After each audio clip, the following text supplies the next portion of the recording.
Compliant sa mga Environmental Compliance Certificate o EEC sa Department of Environment and Natural Resources o DENR ang pribadong kumpanya nga na nag-iya sa pantalan sa Barangay Kalaong, Maitom, Sarangani Province. Nagtuo ang mga elected officials sa Sarangani nga gisunod sa moong kumpanya ang mga pulisiya aron dili kini makahatag og kadaot sa kinaiyahan ug sa mga residente. Actually, ma'am, yung sa boundary ko, kasi from boundary ko, papunta po doon sa area, it takes mga 1.5 hour pa eh. Malayo pa. Pero ang tinitingnan ko ngayon yung operation nila, kung saan ba papunta? Papunta ba ng dagat? Papunta ba doon sa kabila? Hindi po papunta ng Maitom eh.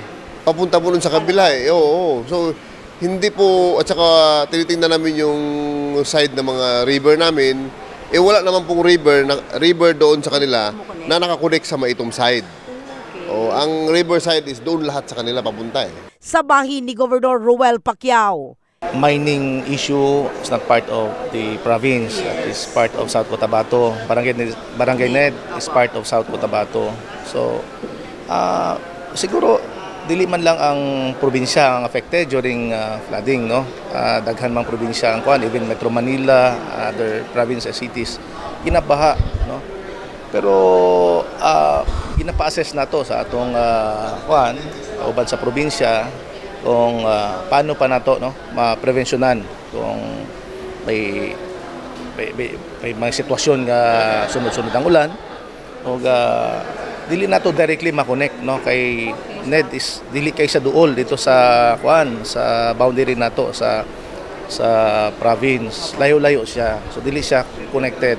Kahibaluan nga ang coal nga gikan sa gihimong pagmina sa Barangay Ned Lake, Cebu, South Cotabato, ginabiyahe padulong sa pantalan nga naa sa Barangay Kalaong sa Maitom. Sa impormasyon gikan sa Protected Area Management Board o PAMB sa DENR, compliant ang maong pribadong kumpanya sa dokumentong kinahanglan sa ilang operasyon sa Sarangani Bay nga usa ka protected seascape. Una nang gibutyag sa Diocese of Marbel nga bahad ang mining operation nga naduol sa Mount Busa nga nasa Maitom. Hinungdan nga panawagan nila nga ipasar na sa Kongreso ang House Bill nga magdeklara sa The Last Frontier isip protected area. Ang Mount Busa ang balay sa Philippine Eagle ug nasa 600 ka wildlife nga nasa gikonsidera usab nga tallest peak sa tibuok Pilipinas. In the heart of changing lives. Kini sa Brigada Richelle Gubalani, Brigada News.